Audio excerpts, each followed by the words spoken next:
Sa loob ng isang linggo, 2 alkalde at 1 vice-alkalde ang pinatumba ng mga hindi pa rin nakikilalang hitman.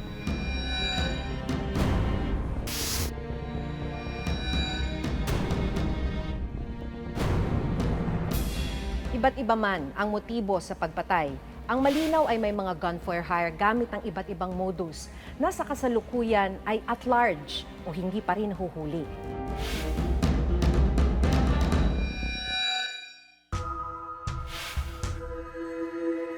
Taong 2016, naging kontrobersyal ang pangalan ni Tanawan City Mayor Antonio Halili dahil sa kanyang Walk of Shame campaign, kung saan ipinaparada ang mga sospek sa iba't ibang krimen, kabilang na ang mga di umano'y sangkot sa iligal na droga.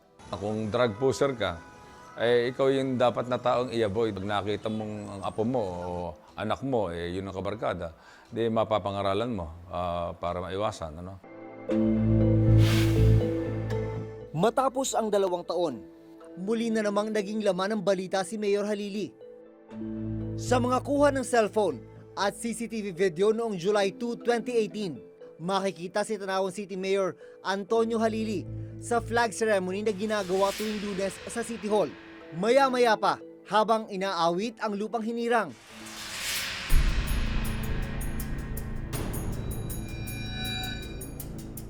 Isang bala ang tatama sa kanyang kaliwang dibdib. Napatakbo pa si Mayor Halili. Pero kalaunan, makikita ang pagbagsak ng alkalde. Isinugod pa sa ospital si Mayor Halili, pero idineklara siyang dead on arrival. Paano nga ba posibleng isinagawa ng gunman ang pagpatay sa alkalde? Sa lugar na ito, sa loob ng compound ng Tanawan City Hall, bumagsak si Mayor Antonio Halili makarang barilin pasado alas 8 ng umaga. At ang shooter, nakapwesto sa damuhan na yon. Mula sa kinatayuan ni Mayor Halili, didiretso kami sa pinwestuhan naman ng gunman. 76.4 meters ang eksaktong distansya ng killer mula sa kinatatayuan ni Mayor Halili.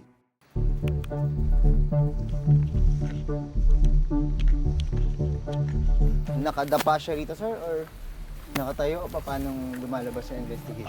Ayon doon sa ko, nakadapa siya dyan. Nakadapa dito, sir? Nakadapa. Ayon sa Chief of Police ng Tanawan City, posibleng bago pa man magsimula ang flag ceremony, ay nakapwesto na sa may talahiban ng salarin. Gano'n kaya siya katagal dito nag-stay before he fired the shot? Wala tayong idea, basta siguro maaga siyang nandito. At nag-prepare na siya dito para... Kasi inaasahan niya na aatin si Mayor ng flag raising. Si Mayor ba ay talagang diligently nag-a-attend ng flag raising? Regular siyang umaattend ng Monday flag raising. So all throughout, nakadapa lang siya rito? He waited for the right moment. Ika nga. Ilang segundo lang ang lumipas matapos barilin ng alkalde. Ayon sa mga otoridad, agad ding tumakas ang suspect papasok sa isang sementeryo. Pagkatapos niyang pumutok at na-establish ng mga otoridad na dito siya tumakas, hindi na kailangang dumapa dahil mataas yung talahib ng mga panahon na yon, nung araw na yon. Naglakad lang daw patungo rito. Diyan, sa trail na yan, patungo sa sementeryo kung saan nag-iintay yung getaway vehicle. At lumalabas din sa investigasyon ng PNP na itong area na ito na ginamit niyang sa kanyang pagtakas, yun din ang ginamit nung pumunta rito yung suspect at pumwesto sa lugar na yan. Sa drone footage na ito, makikita na ilang metro lang ang layo ng pinwestuhan ng gunman sa sementeryo. Sa CCTV footage namang ito, makikita ang sinasabing getaway vehicle na silver na SUV ng mga suspect na papasok sa sementeryo sa parehong araw na pinatay si Mayor Halili. On or before the vicinity of flag raising time ng munisipyo ay laging pumapasok ayon doon sa gwardiya ng memorial. At 8:04, immediately after the mayor was shot, ito na yung palabas na sila sa Star Tollway. Sa investigasyon ng mga pulis, isang basyo ng baril ang na-recover malapit sa sinasabing pwesto ng gunman. Ang basyo na yun ay? 5.56 Yung ginagamit sa M16, sir. ginagamit sa M16. Ito yung 5.56 na bala. Ito yung kaparehong bala na ginamit sa pagpatay kay Mayor Halili. Para mas maipaliwanag ang nangyaring pagbaril kay Mayor Halili, kakapanayamin namin ang isang marksman o eksperto sa paghawak ng baril para malaman kung anong kasanayan ang posibleng meron ang gunman na nagsagawa ng pagpaslang. Siya si retired Air Force Lieutenant Vic De Los Reyes. Nandito tayo sa kanyang firing range. Susubukan natin kung gaano nga ba kahirap o kadali patamaan ang isang target mula sa layong 76 meters mula dito sa kanyang elevated position. Sir, sa mga ganitong distansya, ano ba yung mga kinukonsider bago ka magpaputok? Una sa amin, natawag naming range clear. Clear. Walang tao, walang anumang bagay. Ganyan. Ngayon, yung alam ko doon sa nangyari kay Mayor Halili. May mga tao sa gilid doon, sa likod, sa gilid niya. Tingnan natin yung 76 meters elevated position. Ayun yung target. Iron sights, walang scope. Ayon sa PNP, walang ginamit na scope ang hitman. Ayon kay Lieutenant De Los Reyes, bihasa sa paghawak ng baril ang killer ni Mayor Halili. Malinaw pa. Pakikitang-kita pa sa iron sight. Ngayon, kung yung nangyari kay Mayor Halili preparasyon, siyempre siya naman na rin ang preparation ng scope noon. Para nagsiguro. Pero sa isang marunong pumutok, kayang-kaya pantamaan. Pero kailangan mo ng training. Oo. Ang training na ito, gugugulan mo ng panahon. Oo. Mahusay raw na napagplanuhan ng gunman ang kanyang pwesto at maging ang layo ng kanyang pagbaril. Ikalawang termino na ni Antonio Halili bilang mayor ng Tanawan City, Batangas. Nakilala siya sa kanyang kampanyang Walk of Shame. Una nang pinuna ng Commission on Human Rights ang naging kampanya ng alkalde. Kung may human rights ka, may ginawa kang masama, may human rights ka, mayroon ding right to information yung aking mga kababayan. No? Yung mga kababayan ko dito, dapat malaman din nila kung ano nangyayari. Sino ba ang dapat na iwasan nila? Pero December 2017, nakasama sa mga alkaldeng sangkot daw sa iligal na droga si Mayor Halili. Sa panayam ng Reporter's Notebook sa Philippine Drug Enforcement Agency o PDEA, pinanindigan nilang sangkot sa droga si Halili kasama ang 82 iba pang mayor, vice mayor, huwes at opisyal ng PNP. Itong listahan namin ito, natapos na yung revalidation ko. As I've said before, na na-validate na ito noong 2016 pa. And then, again, by the start of the year, nag-revalidate ako. Most of them are cuddlers and protectors. And a few of them are users. Arte-arte pa katong gilatos-latos niya itong kunwari malana. Kunyari itong mga adik iyang ipaprosesyon palatos. Wag yun yun. Siya mana. Sa pagkakapaslang sa kanya, ilang motibo ang sinisilip ng mga otoridad. Ang una natin pinupush through is yung politika. 2016, medyo may nakalaban din siya na isang malaking tao dyan sa Tanawan and we have already invited that person. Number 2 is on walk of shame. Meron tayong natanggap na report na ang isa ditong nasa walk of shame are related to people who na may pwedeng makagawa ng ganitong klase. So ito is sa droga pa rin. And number 3 is also on drugs. Pero hanggang ngayon, wala pa ring malinaw na suspect sa pagpaslang sa alkalde. Maring itinanggi ng pamilya Halili na sangkot ang alkalde sa droga. My father has been fighting these people who's doing drugs. Kalaban niyang dad ko, mga drug lords. I will do my best to give you justice. July 3, 2018, isa na namang pananambang sa isang alkalde ang nakuna ng video. Sa videong ito, nakuha bandang alas 4:30 ng hapon. Makikitang palabas na ng gate ng National Irrigation Authority o NIA sa Kabanatuan ang puting SUV na sinasakyan ni Mayor Ferdinand Bote ng General Tino Nueva Ecija. Pero hindi pa man sila nakalalayo. Tinambangan ng 3 gunman sakay ng isang motorsiklo ang sasakyan ng alkalde. Ang mga hitman, mabilis ring tumakas. Tumagal lang ang pamamaril kay Mayor Bote ng halos 5 segundo. Ang tingin ko doon, magaling pumutok. Kasi kung hindi marunong sabog-sabog yan. 2 termino siyang naging vice-alkalde. Hanggang sa maluklok siyang alkalde noong taong 2016. Hindi kasama sa drug list si Mayor Bote, kaya ibang motibo ang sinisilip ng PNP. Yung mga assassins noon na gustong-gusto rin patayin itong sigurong particular na mayor na ito, this is the right time to do it. Diba? Para ma-project that it is a state-sponsored killing. Ang masisi, administrasyon. Kahapon, nadakip ng PNP ang 2 sa mga suspect sa pagpatay kay Mayor Bote.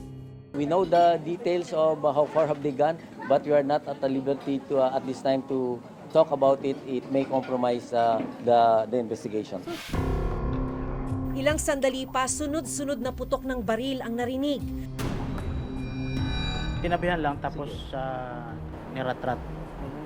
Sa orasan ng CCTV, 5 seconds lang. Malamang na planado talaga itong ginagawa.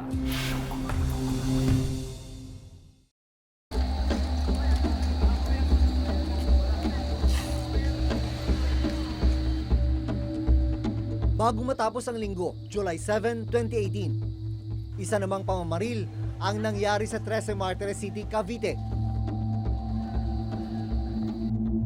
Sa videong ito, makikitang kakasakay pa lang ni Vice Mayor Alex Lubigan at ng driver nito sa kanyang itim na SUV nang biglang dumating ang kaparehas na sasakyan. Ilang sandali pa, sunod-sunod na putok ng baril ang narinig. Umatras abante pa ang sasakyan ng Vice Mayor matapos ang 5 segundong pamamaril. Makikita nyo naman sa CCTV na pauwi na si Vice Mayor galing gym. Tapos ang pagsakay niya sa sasakyan, pag alis, biglang nag-cut itong black Hilux na walang plaka nga, walang sticker. Tinabihan, hindi masyado tinabihan lang tapos niratrat. 2 burst of fire lang. Tinignan namin sa orasan ng CCTV, 5 seconds lang. Ano ang pinapakita na ganun kabilis na execute yung plan nila? Malamang na planado talaga itong ginagawa. Pag-execute sa kanya. At yung skill set ng mga shooter? Hindi naman natin masasabi na well-skilled yung shooter dahil close range ang nangyari. Kahit naman sinong ordinaryong tao, kaya naman na makatama sa ganung range. Pero hindi nakapag-fireback yung kabilang side? Wala, hindi po. Agad naming pinuntahan ang pinangyarihan ng krimen ng araw na yon. Kitang-kita ang mga tama ng bala sa bahagi ng sasakyan kung saan nakasakay ang vice-alkalde. Basag rin ang salamin ng katabing establishmento. Bakas pa ang dugo sa kalsada. Base sa medical legal exam mula sa PNP, nagtamo ng 6 na tama ng bala sa iba't ibang bahagi ng katawan si Vice Mayor Lubigan. Namatay rin ang driver ni Lubigan at critical naman sa ospital ang isa pang security ng Vice Mayor. Politika ang nakikita nilang motibo sa pagpatay sa vice-alkalde. Meron na po ba kayong mga motive talaga, sir? Opo, isa pong tinitingnan natin motive ay yung political issue. Sino ang mga persons of interest nyo ngayon? Yun lang ang kasalukuyan naming inimbestigahan. Sa totoo lang, wala tayong pattern na nakikita dito sa pagpatay na ito. Nagkataon lang talaga na magkasunod. Okay. Parang itunuturing nating isolated case lang na ganito. Maliban kina Mayor Halili at Mayor Bote, 8 iba pang alkalde ang napatay mula noong July 2016 hanggang sa kasalukuyan. Sa listahang ito na nakalap ng GMA News Research, 4 sa mga alkalde ang nasa narco list, habang 6 naman ang pinatay ng mga hindi pa rin nakikilalang gunman. October 28, 2016, napatay si Datu Saudi Ampatuan Mayor Samsudin Dimaukom matapos umano nilang makaengkwentro ang PNP Anti-Illegal Drugs Group sa Makilala, North Cotabato. Pagkalipas ng 8 araw, November 5, 2016, napatay naman si Albuera Mayor Rolando Espinosa sa loob mismo ng kanyang selda sa Leyte Sub-Provincial Jail. Nanlaban raw siya habang hinahainan ng search warrant ng Criminal Investigation and Detection Group o CIDG Region 8. 19 na opisyal ng CIDG Region 8 ang nasangkot sa kasong ito. Mula murder, ibinaba sa homicide ang kasong isinampal laban sa mga sangkot. Nakapagpiyansa sila at muling nakabalik sa kanilang mga trabaho. July 30, 2017, napatay sa isang raid sa loob mismo ng kanilang bahay si Ozamis City Mayor Reynaldo Paruhinog Sr. kasama ang kanyang asawa at 14 na iba pa. Pero ayon sa kanyang mga kaanak, rub out ang nangyari sa mga Paruhinog. Giit naman ng Ozamis City Police, isang enkwentro ang naganap. Sa datos na nakalap ng GMA News Research mula taong 2010 hanggang 2014, tumaas ang bilang ng mga napatay na mayor at vice mayor sa bansa. Iba-ibang motibo ang nasilip na dahilan ng pagpatay.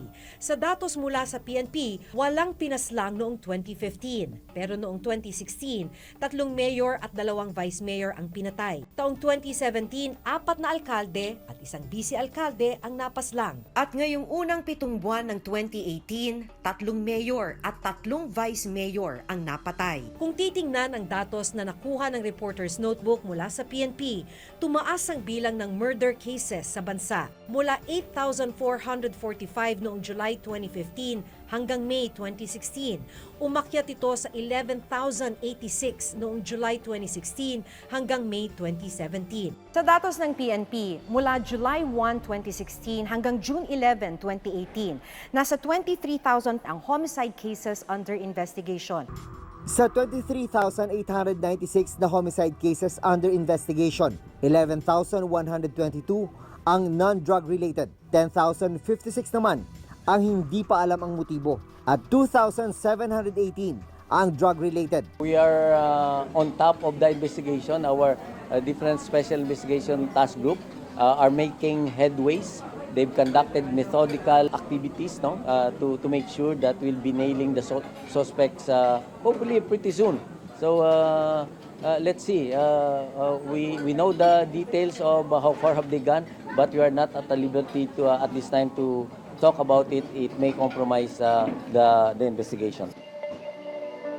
At dahil hindi pa rin nahuhuli ang karamihan sa mga unknown killers, para kay Professor Ronald Mendoza ng Ateneo School of Government, mas lumalala ang culture of impunity sa bansa dahil hindi naman napaparusahan ang mga pumapatay. Kung kikilos tayo doon sa sinabi ng isang tao na protector yan, corrupt yan, magnanakaw yan, drug dealer yan, pwede na lang kahit sino magsalita. At pag nangyari yon, yun ang culture of impunity. So maaring masasamang loob ay ginagamit na nila to para sa kanilang ginagawa na nila kung ano yung gusto nilang gawin.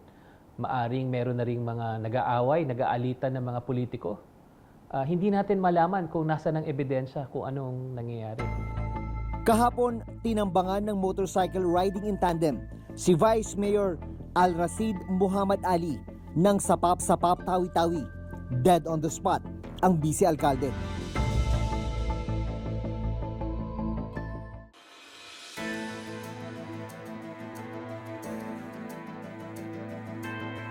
Sa kabila ng mga naging pahayag ng gobyerno na paglaban sa kriminalidad, tila hindi pa rin takot ang mga pumapatay. Hanggang sa susunod na Huwebes, ako si Maki Pulido. Ako si Jun Veneracion at ito nakatala sa aming Reporter's Notebook. Notebook.